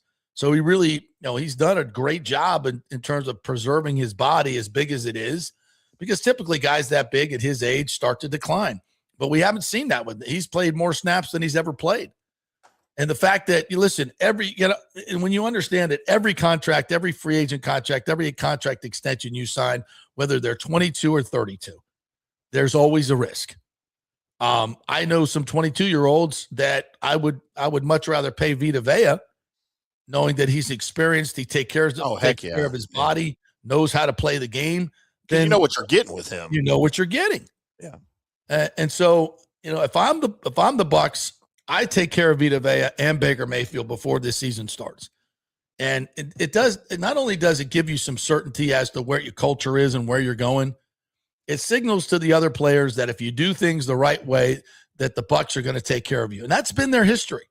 That's been their history of taking care of their own players. And I don't know why suddenly this is a problem with Baker Mayfield and Vita Vea. I mean, we made Antoine Winfield the highest paid defensive back in the history of the NFL. We paid a lot of money to Mike Evans on his second and third contracts. Good God, we signed Chris Godwin to market deals at coming off catastrophic injuries twice. What's going on with Baker and Vita Vea? These guys have proven their loyalty. They show up. They're leaders for your football team. They do everything you ask them to do. And suddenly these are issues. You couple that with some of the other decisions that they've made recently, and you're wondering what the hell's going on up top with the Glazers. Like, this is just, weird behavior on every level in my book. And I think it's all really questionable. Retaining Todd Bowles, losing Mike Evans. And, that was, to me, the biggest indictment of the organization right there. Guy went across, wanted to be a buck for life, had to go across the freaking country to go play for a team that he thinks is better and has a better chance of winning a Super Bowl and has a better chance of him solidifying his Hall of Fame career when he wanted to stay here. That's an indictment of your organization. Like, the Bucs are on a run right now of some really bad stuff. And this is why the Baker and Vita Vea things, I normally think those they're going to get those done. At this point, I don't know. It seems like a whole lot of, we don't know what the hell you're doing. I don't know. I'm a little confused by where they're at. There's nothing consistent, right, coming out of One Buck Place. Like, a couple of years ago, you would have thought you had all this figured out and you wouldn't have any question that what they're doing. But based on really just the last 12 months, especially 12 to 18 months, it's very questionable. Like, you think, but we've thought that before, right? With things. So it's this Baker Mayfield thing. I a couple of weeks ago, I wouldn't have ever guessed it could get nasty. Now I don't know. Like, it wouldn't surprise me. Or with Vita Vea. Yeah. Strange happenings. But when they get it done, part of this could just be negotiating. That's what, Jason has to do. He's got to get his best bang for his buck, and that's part of it. You can't just capitulate to the first offer that the agent wants. And by the way, when I say things could get ugly with any of this, I'm not blaming Jason Light for any of this. I'm not saying Jason Light's the one that's going to create the ugliness with all of this, because I don't think that's the case. I think his hands are tied right now with a lot of things going on in the building. Yeah, it seems like it's coming from the top. It really does. I would agree with you wholeheartedly. And, there have been some rumblings of some, infighting with the Glazers. I don't know about that. I've people that I know have inside information have told me that, but I have no proof of it. Right. But it seems like there's a weird direction to this team, on and off the field. A lot of stuff that I thought that they would do differently, they haven't. And I don't know. We'll see where it all goes. It's weird. Danny Boy says Quebec City. That is the one I was thinking of that wants a hockey team up in Canada. Yeah, they won't get one. Don't they already have an arena built in Quebec City? Yeah. I mean, they have minor league hockey. They've had arenas for forever. Like an NHL arena, though. Oh, maybe. Kurt reminds us Atlanta had two teams, the Flames and the Thrashers, and they blew it. Now they want a third. Yeah, the Thrashers would have survived had they moved out of downtown and moved up north like the Braves did. That's where they screwed up. And I was told that there was an arena like this close to being done, kind of up near where the Twin Towers are, if you've been to Atlanta, on 275. And that would have been a absolute slam dunk in that demographic. And once again, people who didn't have the vision screwed it up. Don't do the same in Tampa. Just saying. Kurt says Vegas and Seattle are getting NBA, MLB expanding to 32 teams. All four major leagues will have 32, 8 divisions, 4 teams each. NHL says, hold my beer. Can the NHL withstand adding teams? I don't know. Is it a little watered down already? I think 32 is way too many. in the NHL. Seems like a lot. I But think listen, 30 is too many. These cities will pay for them. Geographically, Quebec City would Owners work. will buy them. Yeah. Number one, and also, by the way, Quebec City might be the second prettiest city I've ever seen on the planet Earth. It's beautiful. It is Good absolutely Lord. gorgeous. The setting would be amazing there. But, geographically, it's really far away from everything. It's almost, it's like a road trip to Edmonton for some of the teams in America. That is really far. Quebec City's about the same, but it's on the other side of the continent, the country. Yeah. So, but yeah, I mean, does Atlanta deserve another shot? Is Phoenix going to get another shot? I'd like to see some new markets get the shots instead is of Nashville really working? Like that's working. That's working. That's working big time. How's Utah doing? I mean, I know they're brand Utah's new. killing it. Utah is killing it. These newer, but most new franchises do. Is Kansas City going to get another chance at an NHL team? I don't know. What are the likely possibilities? We're talking about Houston and is it Ottawa City or Quebec City? Quebec City. Yeah. I don't know. I haven't heard the Quebec City thing. This is new to me. I haven't seen that anywhere. Oklahoma City, I've heard. Houston, I've heard. Austin, I've heard. And doesn't it seem to be more south? Like it seems like South expansion that they're looking for again, after the success. Sunbelt, baby. Yeah. Yeah, the success of Vegas and Dallas and Tampa Bay and Florida, Carolina, if you want to call it it's a southern city.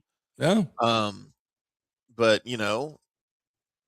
I don't know. Just to me, the easy answers are Kansas City, Houston, and if you want a Canadian city, then Quebec City would be fine. But what do they know about hockey? Man Bear Pig says the Bucks not promoting TJ was the wrong move. I was a longtime listener of 620, but I stopped because as a listener, I know more about Tampa Bay sports than the host from New York or Boston.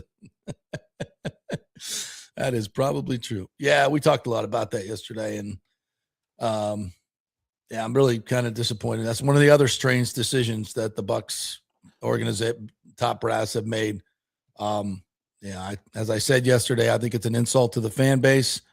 It's a lack of loyalty. I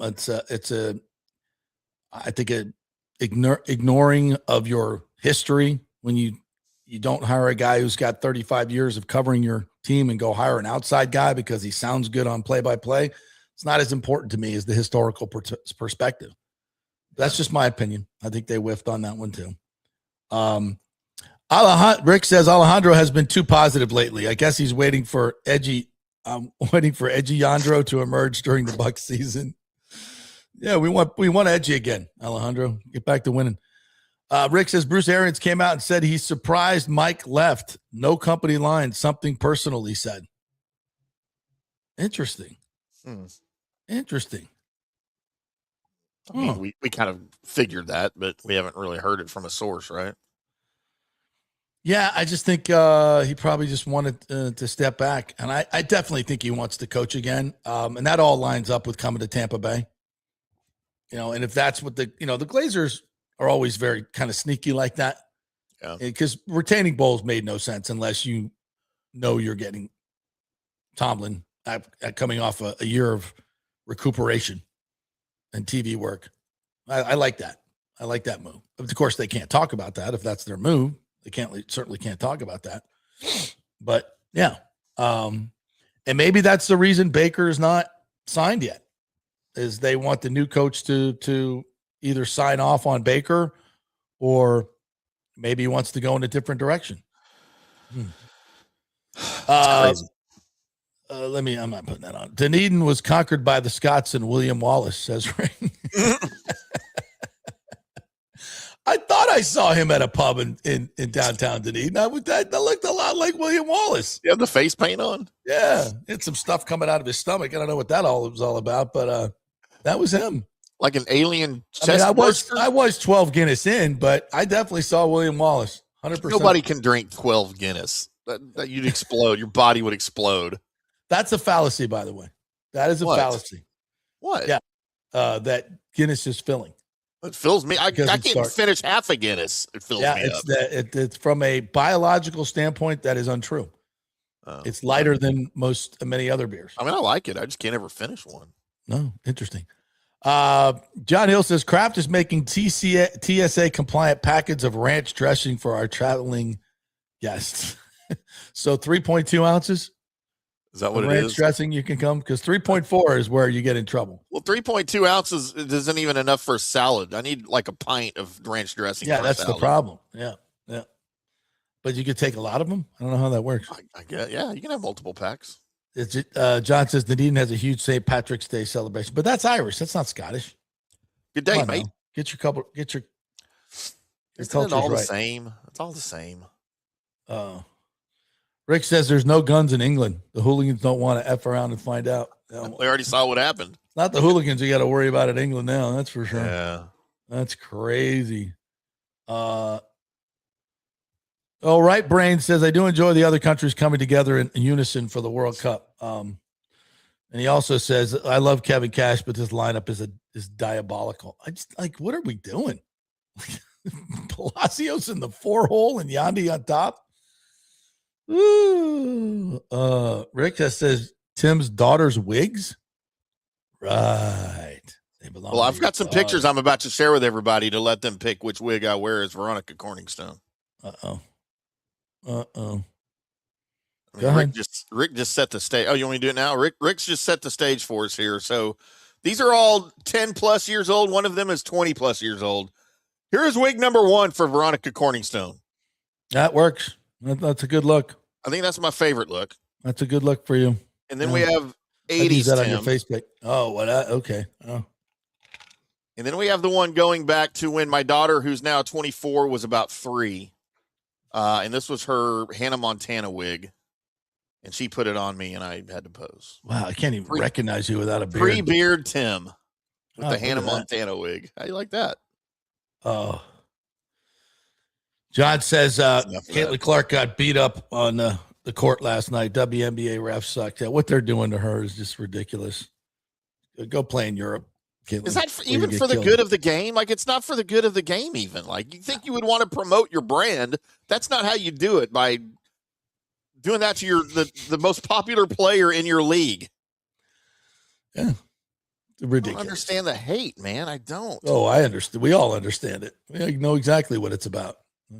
That's why the WNBA will never be successful as it should be and could be. All right, we'll take a break. We'll come back. I want to get into this Baker Mayfield and Wyndham Clark. What do they have in common? Well, find out. You're about to find out. Also, the story of Terry and Arnold, the starting corner for your Detroit Lions, first-round pick out of Alabama, evidently involved in some kidnapping charges. Wait till you hear this story as well. We are brought to you by the great folks at Riveters, Tampa Bay's best sports bar and place to watch the World Cup. Head on out there tonight at 9 o'clock when the USA takes on Turkey. And get there early, folks, because you're going to need to get a seat at the bar. We'll show up early for the happy hour, 3 to 7 o'clock. Get all the specials that go on, the food specials, the drink specials, $5 wells, $3 domestics. Get the buffalo chicken dip for $8. It's off the chain. Get the wings. Oh, fantastic food at Riveters. Wings, baseball, Rays, and Rivers during every Rays game. It is happy hour. So check it out tonight for the World Cup. And the Rays started real early, so you get happy hour right in the afternoon. Day drinking. That's what I promote. Day drinking. Yes. No driving, but day drinking. Back in 3. Well, the folks at Third Generation Plumbing and AC want to say thanks for making them so dadgum busy. Of course, advertising on your favorite Tampa Bay sports talk show helps, but it's their incredible customer service, honesty, and integrity that have earned them tons of 5-star reviews. And now you can be part of the team at Third Generation. Yes, they are so slammed, they need to hire more certified AC technicians and plumbers. It's a great family business to work for. My buddy John Rodriguez runs an old school family business since 1995. They pay well, give you all the holidays off, and they offer great benefits. No cold corporate atmosphere here. You're part of the family.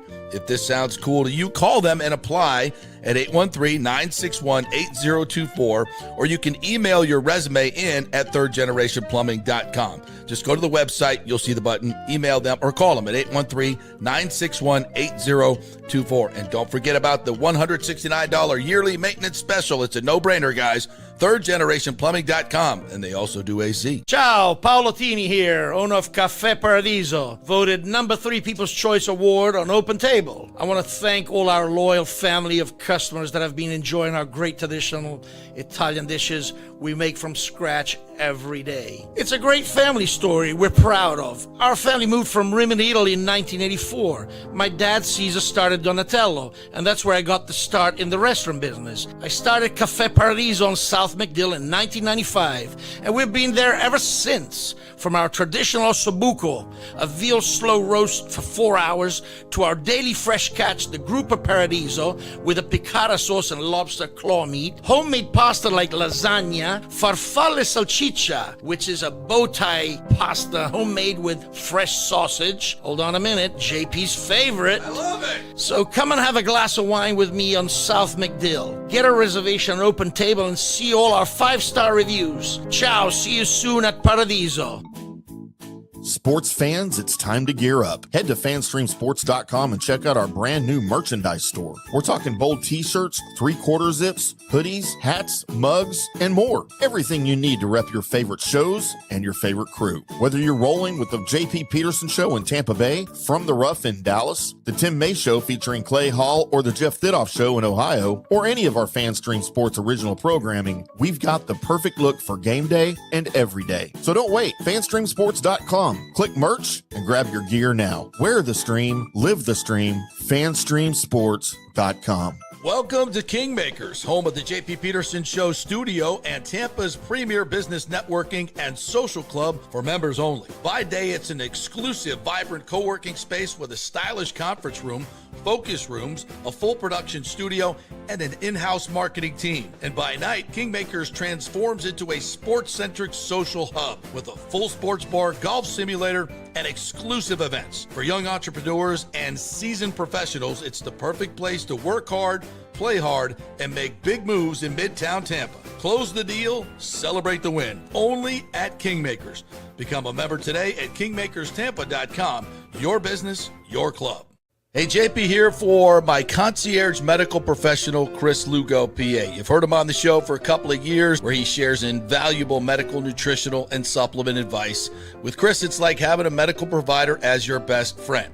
What I love about this concierge service is the convenience and support he offers. I can text or call him 24/7 with any questions or concerns, and he'll promptly call in a prescription if needed. No office visits or copays required. It gives me peace of mind knowing I have someone genuinely invested in my health, not just focused on insurance profits. And the best part, the Bay Area Modern Medical Center's personal concierge service is more affordable than you might think. Don't let insurance companies dictate your health care. Take control of your health and wellness today. Visit BAMMC.com for more information and to schedule your initial free consultation. Empower yourself and take charge of your personal health with BAMMC.com. Let's go.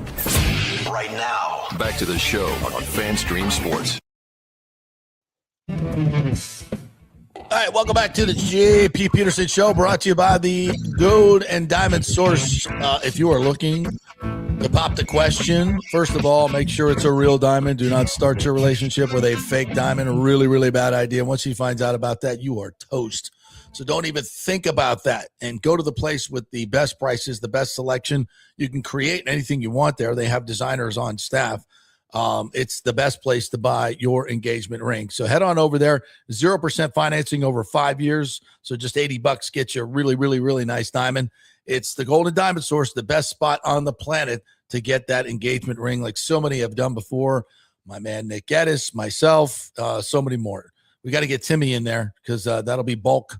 That'll be a bulk customer to do an engagement ring. So let's get you in there. GoldenDiamond.com is the website. 3800 Olmerton Road in Clearwater. All right, before let's get to the Baker stuff. This is just fun. I've teased this long enough. So Wyndham Clark, of course, who just won the U.S. Open.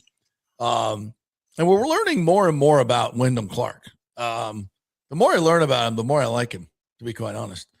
I love Wyndham Clark. Yeah, he played here at the Valspar, played really, really well.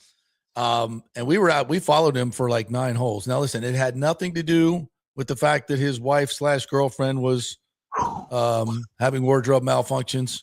It was a windy day, but Wyndham Clark is a hell of a player. And we learned out something that he does not like Baker Mayfield. I mean, who doesn't like Baker Mayfield? Now, I understand maybe years ago, but especially if you're at Tampa, you got to love Baker Mayfield. But Wyndham Clark's a different cat. So this is from I forget which interview this is from. Think it's Barstool. Barstool. All right, here we go. Here's why Wyndham Clark hates Baker Mayfield. Baker Mayfield, and I was just curious if you still feel that way. He tweeted out, that. Maybe that hate in your heart's gone away, or what? Maybe where you're at on that. I'm trying to decide if I should tell the story. Yeah. All right, screw it. I don't care. People already hate me. So, no, it's not that bad. My PR team's here. Listen, your PR team's on the hot seat because we're coming up with ideas they never thought of. No, they didn't. They prepped me for everything. They didn't prep me for this one.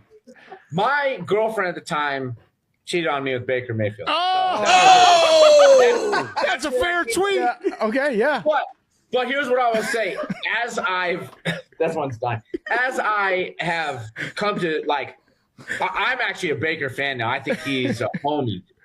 He's a homie. You know, that's your initial response. Right. Screw that guy, but really screw the, Yeah, your girlfriend, yeah. Girl. Yeah. But yeah, so I'm a Baker fan now, but that's where it came from. That's a totally we were trying to figure it out. We're like, oh well, Oklahoma State, there's natural hate there. No, this is that's a totally fair tweet.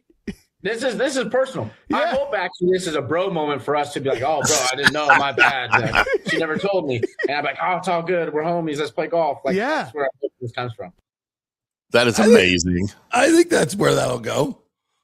I'm sure Baker loves the fact that this is now resurfacing with his wife and 2 little kids and everything, but it's it's part of life. Yeah, he was around her probably before he met his wife, like many of us. Oh, there's no question. That's funny. I mean, that's fun. His PR team is like sitting there like, no, don't go there. He's like, oh, screw it. Everybody hates you. Thank you for the honesty, Wyndham Clark. Thank you for the honesty. That's why I like you. That's why I love Wyndham Clark, man. Just freaking awesome. Thank you for the honesty. He is sneaking up, very sneakily sneaking up on the coattails of Max Homa, who is my favorite BGA player right now. He's sneaking up on him. So the reason people hate him, was there an allegation of cheating too?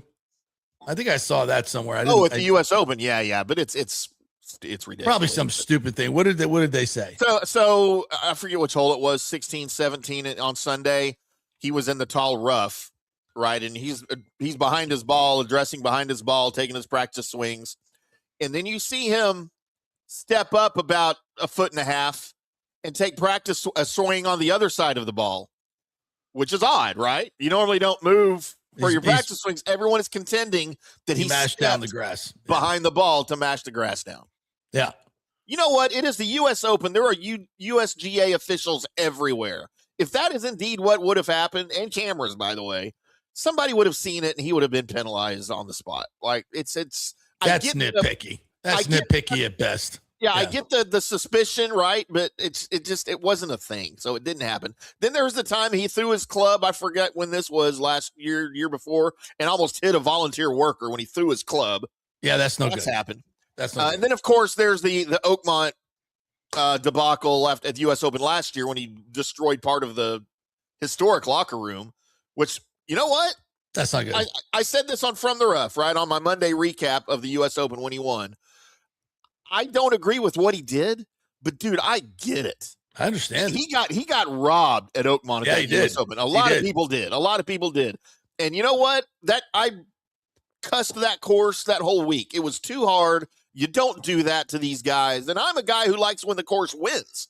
Yeah. I love the 2 under, 3 under winning scores. I love that. But dude, Oakmont was just ridiculous, especially considering the weather that they had. It was unnecessary. So I completely get it. And he was right, by the way. Yes. Yeah. If you missed that, he was in the thick of things, right in the hunt. And obviously it had been raining all day. There was standing water all over the freaking course. It's set up hard enough. It's Oakmont, for God's sakes. It's the hardest course in the world. And he said, "Listen, I'm in casual water, and I need a break here." The guy came over and he said, he smushed his, so the test is if you move your feet, right, and the water pools up, then that's supposed to be the test as to whether you're in casual water or not. And where he was sitting, by the way, was a low point and a drainage point for the water. So the water was actually kind of moving. I mean, it's a subjective call, but in that situation, I think you have to err to the player 100%. And when he took the swing, water splashed like he was in a pool. So he was right. He was 100% right. And the ball nosedived to the left and there go his hopes. Listen, when you get to that point of your career and you're in contention for a U.S. Open, listen, that's everything you've done in your life. And when some little schmuck makes a call like that and fucks your chances, yeah, I might mess up a locker or two. It's not right. It's emotional reactions. You know, it just, I don't know. That to me is, that was a bad call, and he was proven right. And it's never an excuse to destroy a historic locker room. That's not cool. But I get it. Right? Like I kind of get it. But listen, I'm a Wyndham Clark fan now for sure. No doubt about it. That's really funny, man. To be at, I don't know, this, I just think that's awesome. That's typical Wyndham Clark too. I think that was great. Kirk's watching the city council meeting. He says there isn't a stadium agenda, but at the end, when council is able to speak to new business, one of the council members speaks about his grievances with the Rays every week. Who will that be? Charlie Miranda? Listen, I understand that, again, we're getting reports on a daily basis as to what's going on. Carlson is trying to be very helpful with the Rays. Okay? And that's just not to say that he's displacing his principles here. I think what he's doing is what Guido Maniscalco is doing. They're getting answers to questions that they had, and they're coming back in the affirmative. The Rays are trying to switch their votes, not by some nefarious mode, but to satisfy whatever questions they might have. Well, it's CIT money. Should it be used for infrastructure or the stadium? We can, they can parse that out where that money goes. And I think and this is why I've always been so positive. When it gets this far down the road and you have two bodies that are working for the same outcome, that both want this to happen, it typically will happen. And politics can screw anything. We see that. But at the local level, it's a little less partisan, thank God. And they can actually get things done that benefit the people. And I think this is going to be one of those moments. So, but keep us posted if anything comes up. There's some, listen, and if, somebody's bitching about something about the Rays, if they have a point, we'll hear it. If they don't, not interested. It's probably the same old stuff. Kurt says Mike had 2 catches in each of the final 2 games. He looked for a sign to look elsewhere, and there it was. Yep. And he didn't hesitate either. And I think that came from the top because Bowles wanted to run the football and keep his terrible defense off the field, in my opinion. Tim, William Wallace was drawn and quartered. His guts were pulled from his body. No chest burster. I didn't know. I've never seen the movie, okay? I have better things to do. No, I have no desire. Oh, what are you kidding me? Meh. Braveheart is one of the greatest movies of all time. I know. Are you kidding me? You know how long it took me to see Fight Club? That's another great movie. It is a great. I got to put it. All right, I'll put Braveheart on the schedule. I guess. Yeah, you go. Tell me you don't love that. I tell you, it's very Games of Thrones-ish. Back in the day, man, those people were ruthless. I can't watch TV shows if I don't have the channel that the TV shows are on. You know what? You want me to watch your damn TV show? Put it on network TV, and then I'll tune into your stupid TV show. Game of Thrones. I just watched the season debut of House of Dragons, baby. What is that? Did we have a dragon battle or what? What is that? It's dragons, like flying dragons. It's a TV show? This is House of Dragons. It's the sequel to Game of Thrones or prequel. Oh, it's another Game of Thrones. Yeah, see, I'm out on that. I'm out on zombies. I'm out on dragons. We have soccer. And we have a rogue dragon. It's like this dragon sheep stealer that's been hanging out in the Vale. It's like a dragon that was like on the streets. He just wanted to be on the streets. He didn't want to be, tied up or chained up until they let him loose. This guy got loose. He was a homeless dragon. He's hanging out, probably doing drugs and bad things. And they sent one of the riders out to tame it, and finally got a little bit of juice going. And he just got up into the battle and said, "Oh, I see boats being burned and dragons flying. I'm in." And he flew into the battle and started firing up everybody. JP, Enemies. I saw that the first time it came out when it was called How to Train Your Dragon. No, this one cartoon. is not trained. It's wild. It's a wild homeless dragon gone crazy. Fantastic. Yeah, I loved it. Absolutely loved it. That was a great first episode. The whole first season last year was kind of meh, but man, they came out. Dragons a-blazing. Dragons was a-blazing. Game of Thrones that popular? I heard it sucked at the end and everybody was out on it. And now they made a sequel or something? Everybody's in. Everybody gets sucked back in. You get fire-breathing dragons. Come on. Old ships, dungeons, dragons, castles. And then everybody's stabbing everybody in the back. That's the best part. Rather go watch Top Gun. Yeah. Everybody's stabbing everybody in the back. They are ruthless. You never heard of the Red Wedding? Mm-mm. Oh, the Red Wedding episode. You should go watch that. Just go watch that one episode. Yeah. Outstanding. Yeah.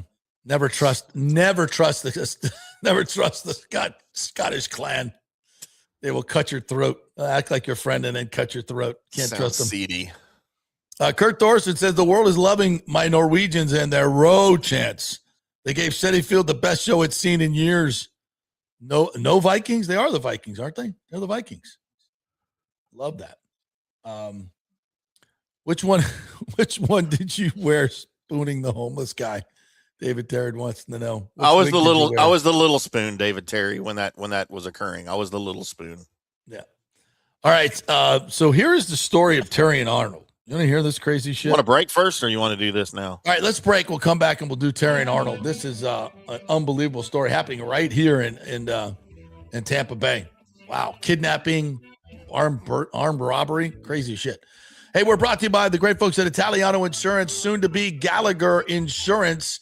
Same local great customer service, but a bigger name, bigger company, give you more options in the insurance game. So now when they go shop for your best options, they've got even more to take from, and the power of buying in bulk, right? That means things are cheaper and better options. So Italiano Insurance teaming up with Gallagher Insurance, one of the biggest insurance agencies in the world, but that same customer service will be there for you. 813-877-7799. Back in 3.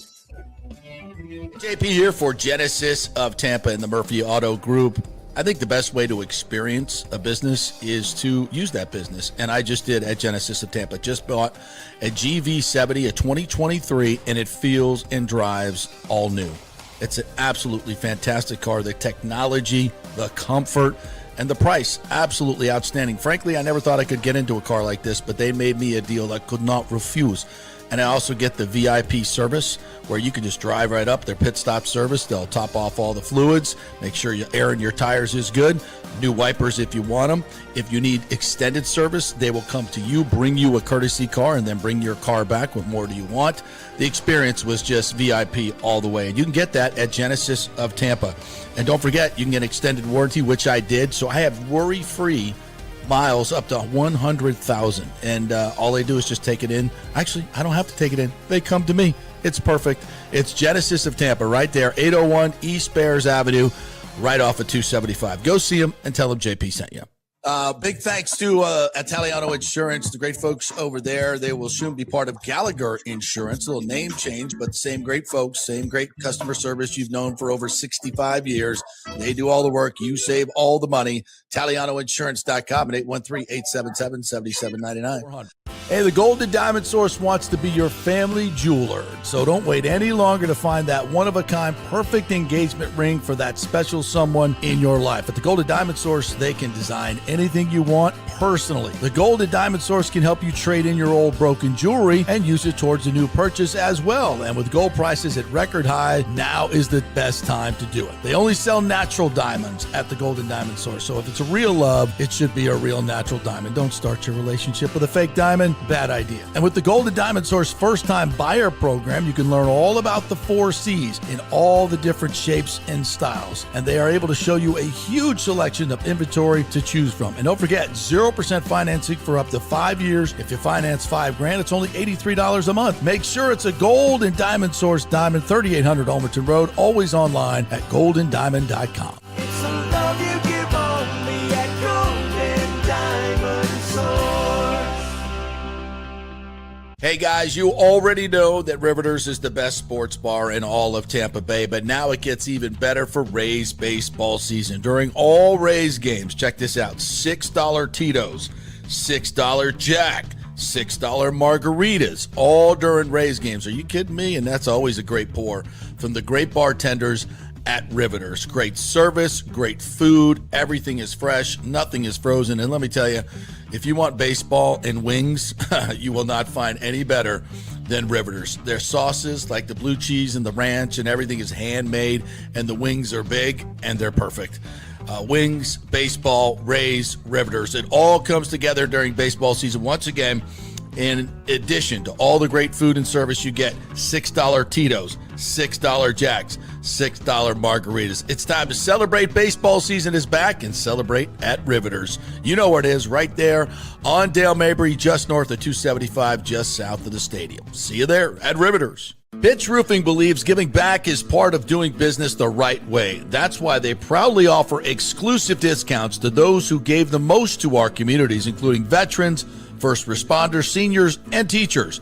And for listeners of the JP Peterson Show, there's even more good news. Pitch Roofing is now offering a special discount just for fans of the show.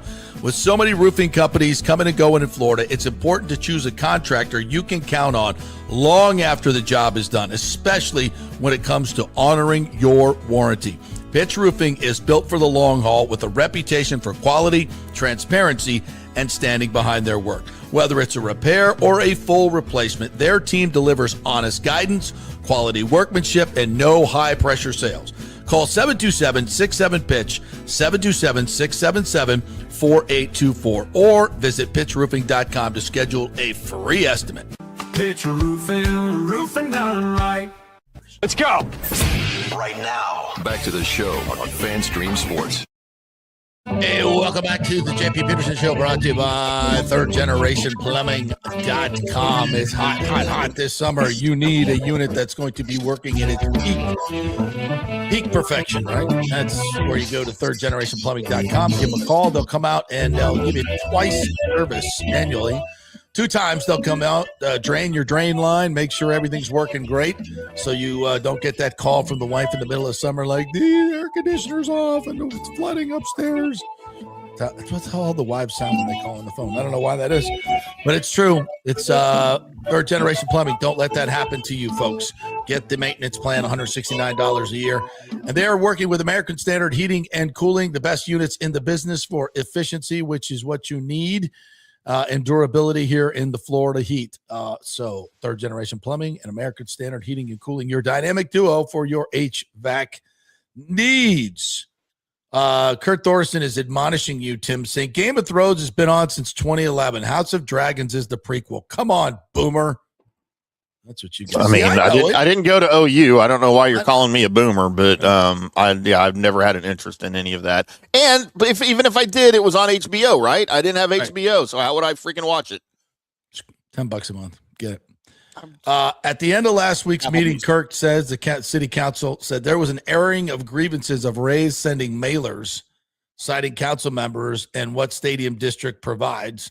The adjective used was abhorrent by the Rays. How dare you try and educate the public when the media won't do so, says the city council person. How dare you send mailers telling people what the benefits of the stadium plan are? I mean, you know, even though the media won't do it and they constantly talk about just what the public has to pay, never talks about the entire project, never talks about the fact the Rays are paying 55% of the stadium where the Bucks paid $0. They never talk about any of this stuff. Just they talk about the TSA says the Bucks should be the priority. Well, I wonder why. They've been dealing with the Bucks for their entire time. They've never dealt with the Rays. Of course, they're going to side with the Bucks. It doesn't matter. They're a powerless body when it comes to stuff like this. They're not voting on it. So anyway, Michael LaRue says what no one has brought up about Baker's contract talks is whether the Bucs should add an extension that begins after his current deal expires or tear up the final year and negotiate a new contract.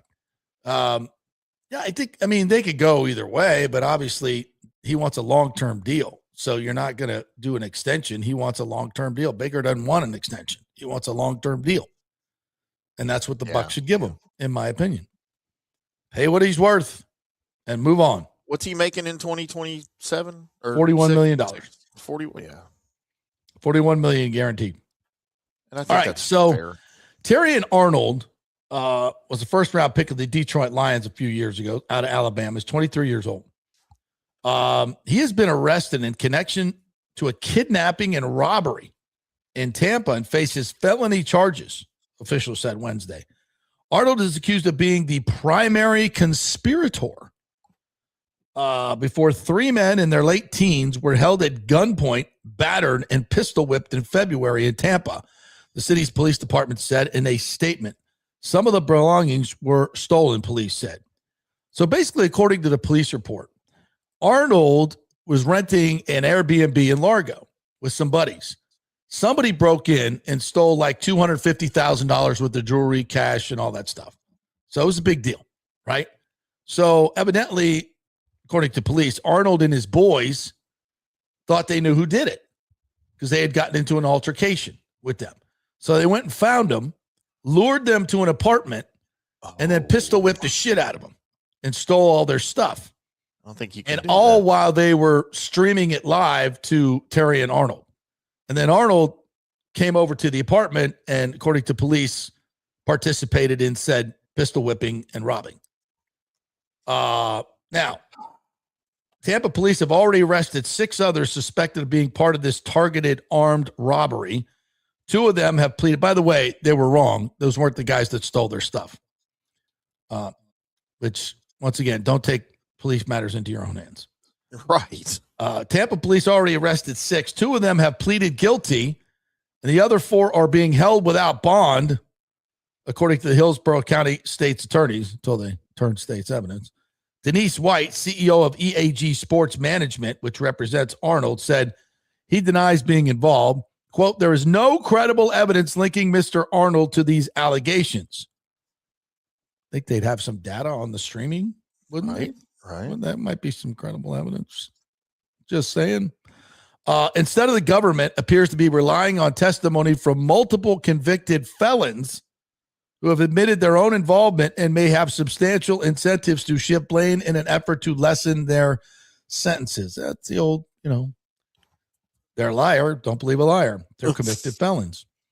In early February, Arnold and a few of his friends had reported more than $250,000 worth of their property being stolen from an Airbnb. Arnold believed that 2 men in their late teens had been behind it, although investigators later determined this was not the case. Whoops. Got the wrong guys that we pistol whipped, allegedly. Hours after reporting the theft, Arnold orchestrated the kidnapping and robbery, according to the state's attorney's office. Arnold and his friends worked to get the men, along with another, to an apartment February 4th. Initially, 2 of Arnold's friends held them at gunpoint and hit them, while another streamed it to Arnold, police said.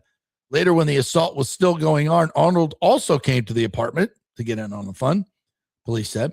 His other friends stole some of the victims' belongings.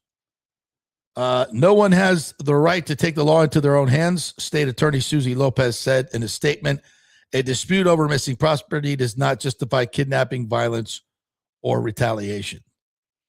Arnold is the last of the 7 suspects to be arrested. Co-defendants Ariana Del Valle and Jasmine Randazzo, both 19, pleaded guilty to 3 counts of armed robbery and 3 counts of kidnapping at the court hearing on Wednesday.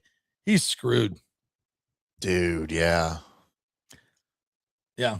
First round pick, starting corner for the Lions.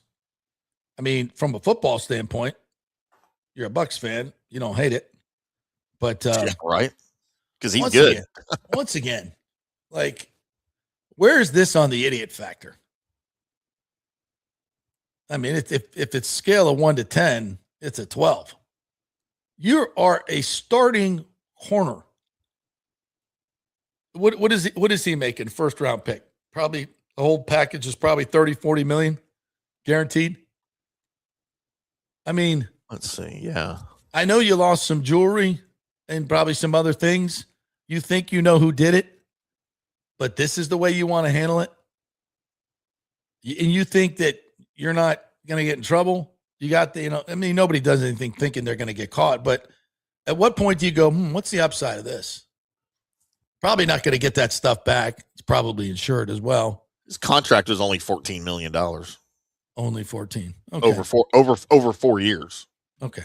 That seems like, after taxes, what, you got 9? Yeah. Yeah.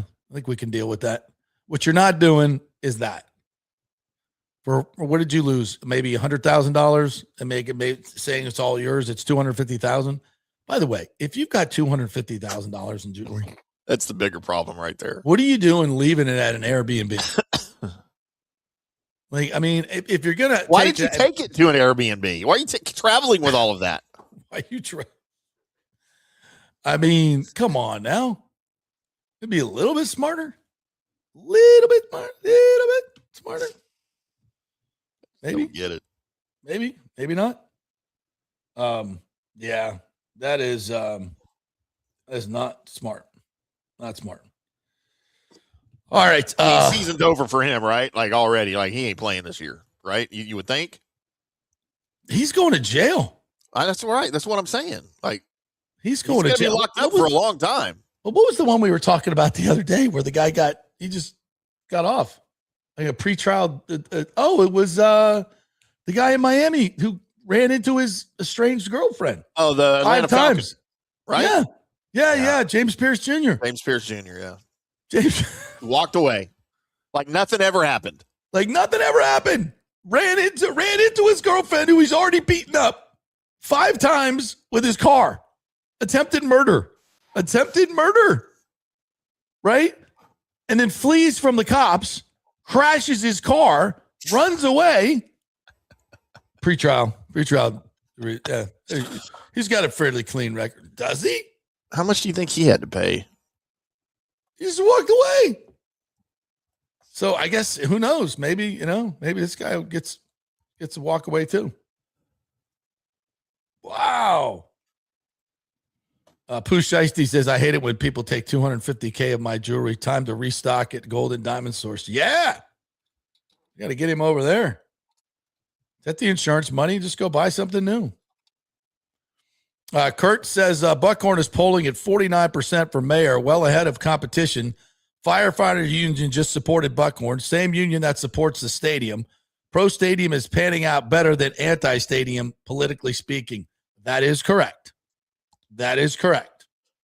Again, folks, no matter how ridiculous this Tampa Bay Times campaign, anti-stadium campaign in a supposed journalistic publication, no matter how many bad things they write, they don't vote. Now, they do shape public opinion, and that's why it's really not cool what they're doing. But in the end, it's about what the people want and what's good for the city and the county. And if you're on one of those boards and you're looking at this deal, it's a no-brainer on so many levels. In terms of spending public money and what we spend public money on, and we can get into that if you'd like to, and how we spend it and how much we have and what we actually do with it, at least this, you know what you're getting. And it's going to be a big, beautiful building.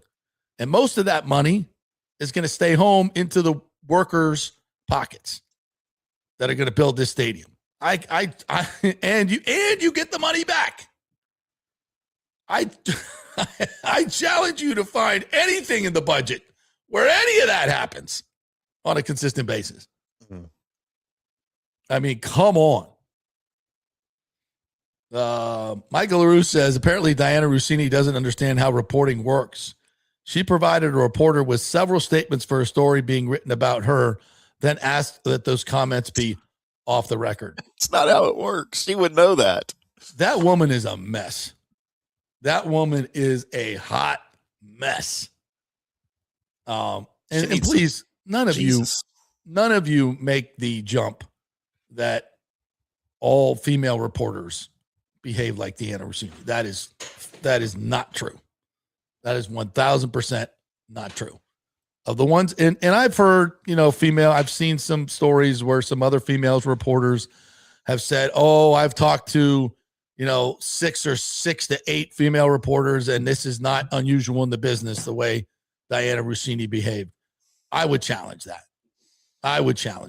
I know a lot of them, and throughout my career, maybe there's some of that going on, maybe some of it, but yeah, I think as a practice, that's not how most people get stories.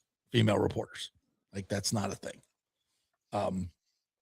No more than listen, Adam Schefter or any of the others, scoop breakers, don't use some unscrupulous methods. I'm not talking about sleeping with coaches. Oh, absolutely. But there are other unscrupulous methods used to get stories. So we're going to go on the moral high ground here. Let's you and I have all the stories, JP. We can't divulge that crap on the air. No. I know some of the things I've done to get scoops, and I'm not proud of it. I can tell you that.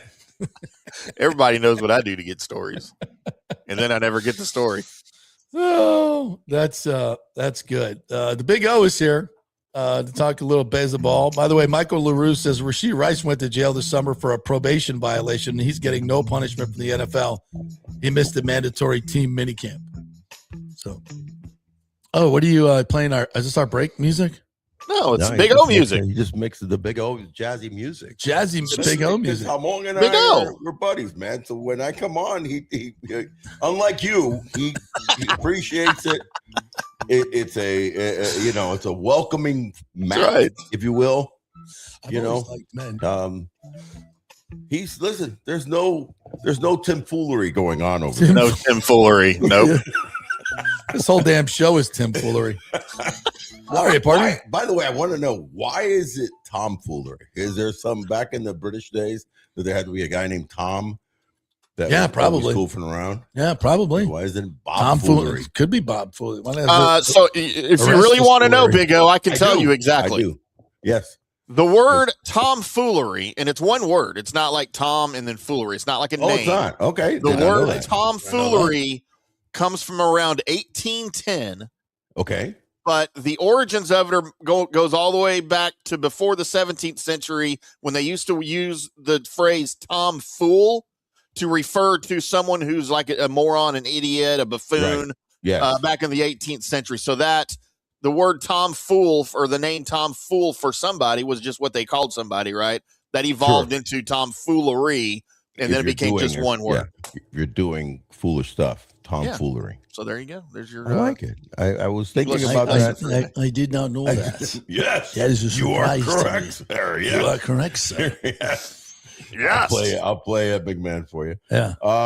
Yeah. Tomfoolery, Timfoolery. I mean, there's a whole lot of hijinks going on in this show here. There we go. How are you, partner? I'm good. Coming off a dub. We got afternoon baseball. Well, guess who's in the cleanup spot? Let's play Guess Who's in the Cleanup Spot with Orestes Destrade. I have not looked at the lineup. Okay, well, this is going to be fun. I'm assuming. Okay, first guess. First guess got to be Junior Caminero. He is not in the cleanup spot today. Try again. Richie Palacios. Bingo! Ding, ding, ding, ding, ding, ding, ding, ding, ding, ding, ding, ding, ding, ding, ding. No, he's not. Yes, he is. Gosh.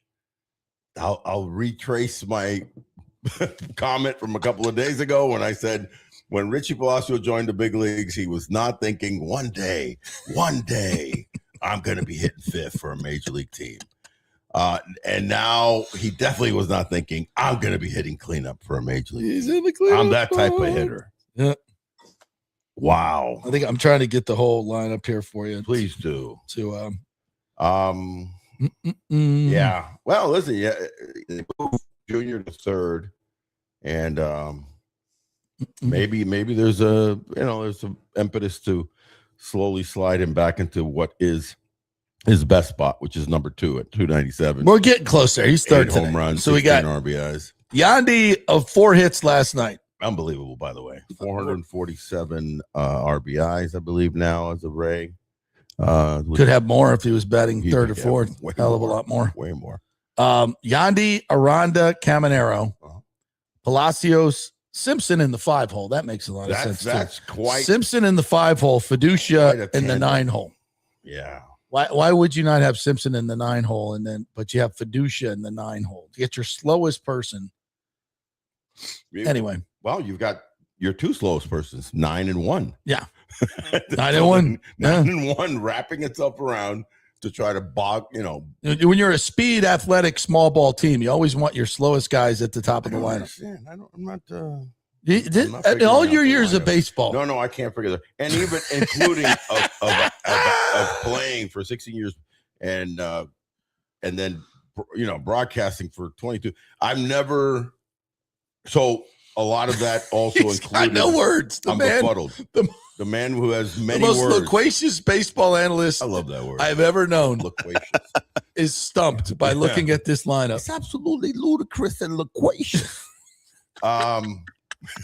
So last night, had you gone Simpson, Caminero in the 2 hole, Aranda, of those 3 guys, they were all on base 6 times. Yeah. And Simpson only got up 3 times. Right. He had a walk and a hit and a stolen base. So if you'd have gone Simpson, Finally, by the way, Simpson, I think it had Caminero, been since May 11th that he hadn't stolen a base. yeah, Aranda, and Diaz. Diaz would have had 4 hits with 6 guys on base. Hard to. Do, I know. The butterfly effect on I know, but things still change. But I hear what you're saying. Listen, the bottom line is that this guy is. He had 4 hits and 1 RBI. Exactly. That's what I was going to. He had 4 hits and only 1 RBI, only 1 run scored. You've mainly the RBIs because obviously when you have 4 hits, but another reason that it also makes sense, he's not very fast. So let him clog up the bases. He's going to clog up the bases. So let him be driving in these faster guys and driving in, guys that are getting on base. The only reason there isn't a reason. I was going to say something, but there isn't a reason, which was that, okay, then he doesn't have protection. But he's listen, he doesn't need protection. We saw the batsmith that he is last night. Right. He took a changeup that kind of peaked up a little bit. The pitcher was trying to get down and away, hung up a little bit, first bat, and he stayed through it. Boom, bullet to left. Nasty sliders down and away or sinkers, bullet to right. 3 bullets, and then he got the infield hit on the chopper to third. He's just so good putting back the ball, not only consistently, because the Rays are doing that overall this season consistently, but doing it at a level where the contact is hard, JP. So put this guy in a position to drive in the runs. Get his 440, runners in scoring position with people actually on base. I don't get it. Not to mention that couple that with the sheer stats that are before you, that Junior Caminero, it's more comfortably better, statistically better in the number 2 hole at a 297 clip, 8 home runs, 16 RBIs. Just let him be, surrounded by people that are going to protect him.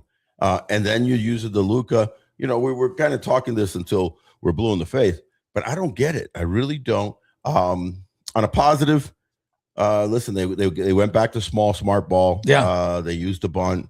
Obviously, those couple errors in the 5th inning were surprising. Mainly, more so, even though it's only his 2nd error, more so Taylor Walls.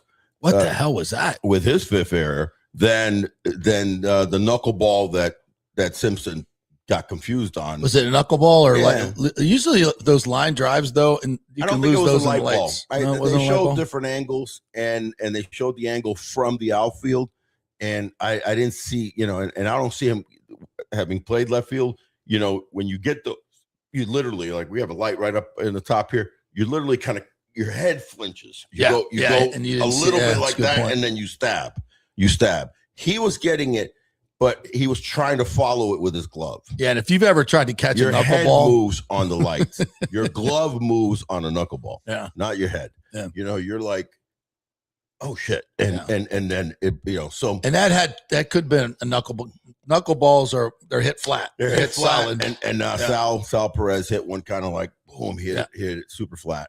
You're right. And error. Okay, nasty 2 runs scored. More surprising with Taylor Walls. Exactly. He's got 5 errors now, but I still trust the hell out of him, and I'll take my chances with Taylor Walls every day, day in and day out. But Griffin Jack's getting to him. He was good. Nice. Yeah. Nice. He's been really good. What was I texting you and telling you during the game? I go, listen, wow. When he was like in the 4th inning, comfortable, he had 60-something pitches. I'm going, let him go. We might actually see Griffin Jack's pitch in a 6th inning. And without those 2 errors, he's in the 6th inning. He's in the 6th inning because he had to throw 10, 15 more pitches. So there's something positive to be said about that in the month of June when we've had the unfortunate hiccup, not only for the team, but Sugar Shane McClanahan, went from I want to say 4-0, I think it was in May, 4-1, with like a 1.4 ERA, and then it's flip-flop for him, just like the team. So it's interesting how that's happened. Along also the same thing of losing DeLuca, and there was a couple of guys there important that changed the mojo. They've lost their mojo, if you will. But the Griffin Jackson is bringing it back because 7 strikeouts. If you can get 88 pitches, 7 strikeouts, only 2 walks. I think he gave up 6 hits, 5 hits. Nice job. You know what I like about him, that he's feeling more. You could see it. He's feeling more comfortable pitch after pitch. He's got a devastating sweeper that has a lot of depth. It's not a slider and it's not a curveball. It's the sweeper. It's a slurve, and major nice depth down. Then he'll blow you away with a fastball and mixing in a good changeup. So he's kind of your right-handed version of what you're trying to get from Sugar Shane McClanahan. And McClanahan said, it's interesting because he said, I feel as good as I felt this year. So it's just baseball's getting me. And here's the thing. He started so good. Yeah. I think it changed our expectations. Yeah. If we look at his numbers right now, and I know the last few games have been rough, but if we just said in the first half, you're going to get 6 wins out of it, you'd be ecstatic with the numbers that he has right now. It's just trending coming off of not 1, but 2 years off. 2.5 years off. Yeah. So it's going to take some time. And maybe I'll give you an example. Tarek Skubal. Yes. Who just came back from the loose bodies. Loose bodies. Surgery. That surgery. It's hard for me to throw it out there. Yeah. I think that's something like Timmy would have. Like he would have loose bodies. He's got lots of loose bodies running around that thing. Lots of loose bodies running around. Sorry, Timmy. I'm long as no need for apologies. Loose entire bodies. dating roster. It's loose bodies. That's laying around. Loose bodies like everywhere around his place. Yeah, we see some pictures every now and then. Loosey goosey. I think I remember getting a picture of him. Oops. Which I don't want to see again. Thank you. Oops. Thank you. Oops. All right, so we got this, and so we're going all right. Listen, I'm optimistic. Key, because here we are going into the 4th game of the Kansas City. They got to put a Kansas City to bed. Yeah. They have to split the series. It's paramount, because then you go into the weekend and you take care of business. You went to at least 2 out of 3. Nice homestand. Right? Not great. Not great. Good. But compared to where you're at, would be win today, sweep Arizona. Yeah, now we're back. It's a 7-3. But I can't. Don't mess around with. Don't let Kansas City take 3 out of 4. I'll take 6-4. 100%. I'll take 6-4 at this point. Yeah. But it's just kind of where we are right now. Yeah. Metz is down. He's got a sprained ankle. Steve Metz should be a sprained neck. Possibly. He stepped on it. Stepped on his ERA when he got to and it was heavy. It was big, and it turned his ankle.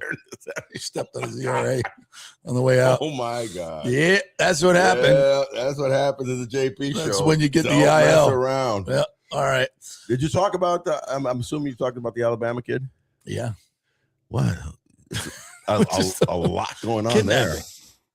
Kidnapping. Yeah, there's a lot. There's a lot of sad to even be. We don't know the full story. Yeah, we do. Well, come on, don't be judge, jury, according to the police. What are we talking about? We've already got two that turned. We've already. It's funny. It's the 2 girls that were involved. They turned already. They turned already. I'm sure they did.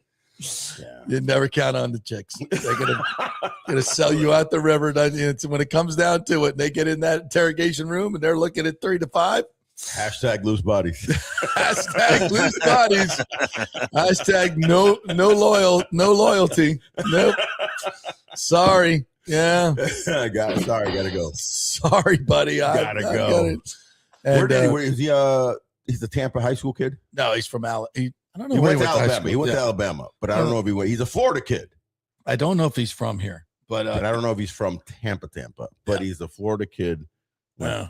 Top pick. I mean, you're talking. Yeah, he's starting corner for the Lions. I mean, that's losing a starting corner to the clink is no good, no bueno. Like it's not going to be.